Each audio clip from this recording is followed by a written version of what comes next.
सर्वांना माझा नमस्कार. जय हिंद, जय संविधान.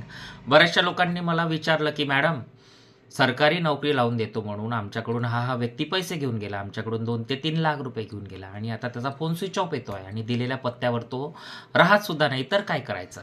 जर व्यक्ती अशा प्रकारचं कृत्य करत असेल तर ते कायद्याने गुन्हा आहे. BNSच्या सेक्शन 318 नुसार त्याला 7 वर्षापर्यंतचा तुरुंगवास होऊ शकतो आणि त्याला दंड सुद्धा होऊ शकतो.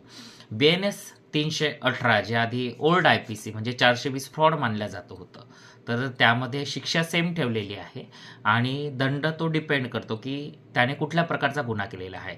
जर अशा प्रकारचा कुठला व्यक्ती तुमच्याकडे येत असेल आणि खोटा आमिष देत असेल की तुम्हाला सरकारी नोकरी लावून देतो म्हणून तुमच्याकडनं 2-3 लाख रुपये, 5 लाख रुपये घेत असेल, तर अशा प्रकारच्या कृत्याला बळी जाऊ नका. कारण सरकारी नोकरीमध्ये कुठल्याही प्रकारची सेटिंग होत नाही. फक्त प्रायव्हेट नोकरी जर तुम्हाला लावून देत असेल ओळखी पाणीनुसार, तर ते योग्य आहे. पण सरकारी नोकरीमध्ये कुठल्याही प्रकारची सेटिंग नसते आणि अशा प्रकारचं कृत्य करून तुमच्याकडून जर पैसे घेतले असेल तर तो दंडास पात्र आहे.